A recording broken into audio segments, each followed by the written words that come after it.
talk to the creator of one of the newest space sirens. Enter Ulala. In the future, the world of interplanetary news gathering lies firmly at the platform's booted feet of a female reporter with non-existent tips.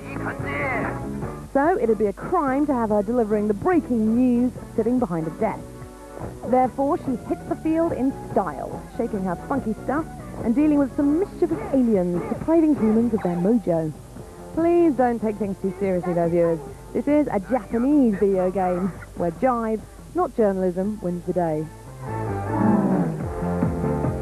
Much to our immense surprise, the producer masterminding all this had very definite views on the attitude of the game. I have a theory when I create a game. It should make those who play it very cheerful and happy. There should be no killing, no blood, and no violence. This is a very big problem for me with many titles today. At least someone perfectly understands how to appeal to tastes that don't pander to wholesale destruction and gratuitous carnage. These aliens are, at least, not intent on toasting the Earth's population to cinders.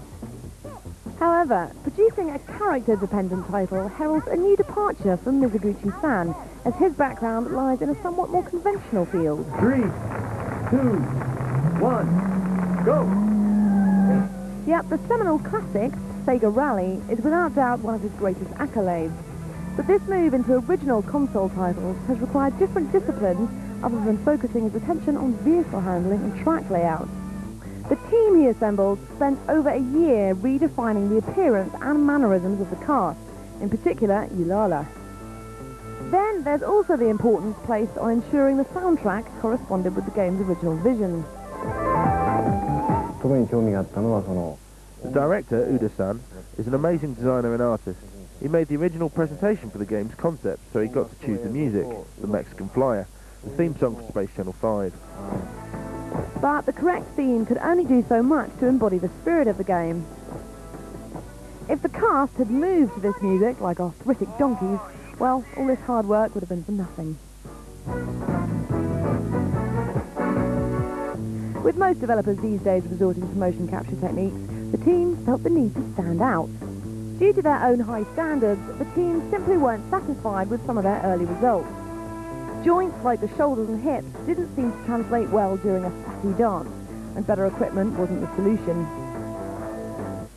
We needed to study the movement of the human body, so at the beginning of this project, I decided to hold a creative workshop once a week. Here the team practiced their acting for over 6 months.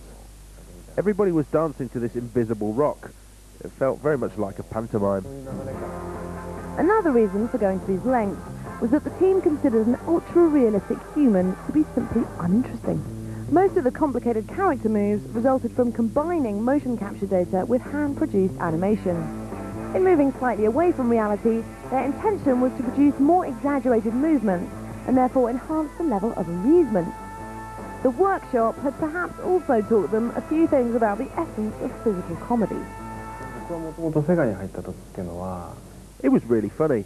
Everybody seemed to enjoy the workshop. It helped us for 2 reasons. The level of expression improved, as did the communication between the staff, programmers, designers, planners, game designers and musicians. The team bonded, inhibitions were dropped and the atmosphere became very easygoing and creative. This meant a great deal to me. And the reason behind their passion for inventiveness is clearly an awareness that the gaming public has considerable expectations. Sega wouldn't have their substantial fan base if it wasn't for the company's history of gaming challenges. It's easy to create and release our games and get a good reaction here in Japan.